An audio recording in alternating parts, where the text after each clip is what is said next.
La petite souris blanche. C'était il y a très longtemps. Adonis, fils de paysan, se promenait seul dans les bois. Il cueillait des fleurs pour en faire un bouquet. Lorsqu'il aperçut une petite souris blanche couchée sur un tas de mousse. On raconte quelquefois que certaines souris blanches ont un grand poussoir. « Oh, la petite souris blanche !» dit le jeune paysan. Et il la prend dans ses mains pour la rapporter à la maison. La petite souris est bien malade. « Me donne pas ton ça. Je suis la plus vénérable souris. Laisse-moi la bisou. Je te serai reconnaissant. » Et que me donneras-tu alors ? De ce que tu désires. Tu n'as qu'à venir au bois faire ta demande.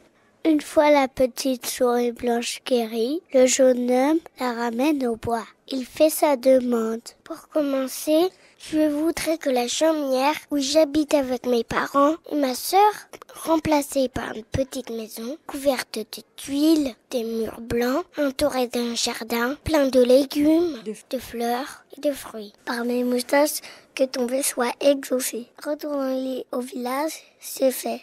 Adonis dépose la petite souris blanche sur le tas de mousse et rentre au village. À la place de la chaumière délabrée, Adonis découvre une jolie maisonnette aux murs blancs et aux toits de tuiles. Dans le jardin, ce n'est que les légumes, fleurs et fruits. Comme Adonis est heureux, comme ses parents et sa sœur sont émerveillés par de tels prodiges. Mais l'histoire s'arrête pas là. Très vite, les jeunes garçons et les jeunes filles du village s'intéressent à Adonis. Ils veulent devenir ses amis, mais Adonis n'y prête pas attention. Il se dit qu'il le demandait bien plus à la petite souris blanche. Il pourrait avoir une maison plus grande, plus belle et rencontrer des amis plus riches. Sans prendre le temps de partager son bonheur avec sa famille, Adonis retourne au bois et fait part de ses désirs à la petite souris blanche.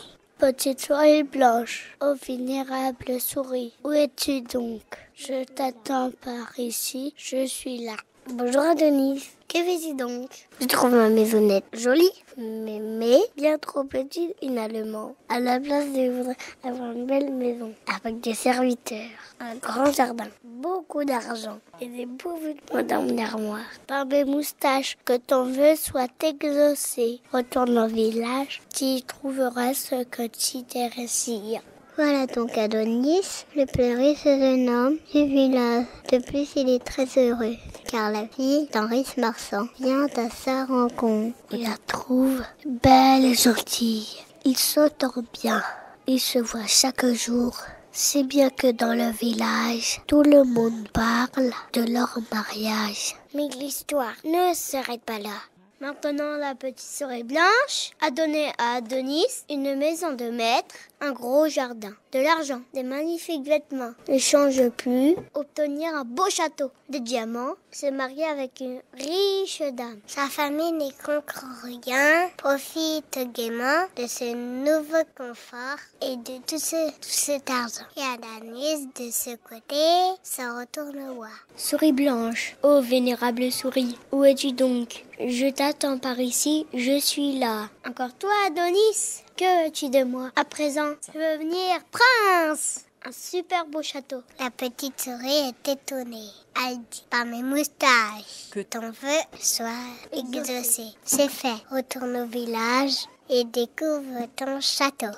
Adonis est maintenant prince. Une riche dame vient le demander au mariage. Mais Adonis veut une reine. Alors il prend le chemin du bois pour y retrouver la souris blanche. Lorsqu'il demande à la souris de changer son château en palais et de le faire devenir roi de France, la souris blanche, quelque peu mécontente, lui dit « Regarde à toi, Adonis. Eh bien, pauvre d'ici, va donc ouvrir ton palais. Maintenant, t'es roi de tous les pays. » La reine d'Angleterre, en visite dans le pays, va immédiatement épouser le jeune roi, mais cette reine déplaît tant à la mère d'Adonis que celle-ci refuse de la marier à son fils. Adonis se fâche tout rouge et va tout trouver une fois de plus la petite souris blanche. Souris blanche, Ô vénérable souris, où es-tu? Je t'attends par ici. Je suis là. Encore un soir, Adonis? Voyons, que veux-tu de moi? Es-tu certain de me demander quelque chose? Et sans réfléchir un seul instant, Adonis répond: ma mère refuse de se marier avec la reine d'Angleterre, me marier avec la reine d'Angleterre, que j'aime beaucoup. Je voudrais punir ma mère et que pour cela, elle soit transformée en une vilaine araignée noire et velue. Adonis, tu n'y penses pas. Tu as perdu la raison. Toute cette fortune a dû te monter à la tête. Retourne à ton village par mes moustaches. Je te retire tout ce que je te donne. Et la soirée disparaît, laissant Adonis seul dans les bois. Lorsque Adonis rentre au village, son palais est devenu la vieille chaumière d'autrefois. Et subit maintenant les moqueries des jeunes filles et garçons du village, avec qui il n'avait pas voulu devenir ami. Il n'y eut pour lui ni de reine, ni de seigneuresses, de filles de marchands, ni même de paysans. Et une fois devenu adulte, Adonis resta seul dans la vieille chaumière. Ses parents devenus vieux finirent par mourir et sa sœur se maria à un petit boulanger. Et l'histoire s'arrête bien là.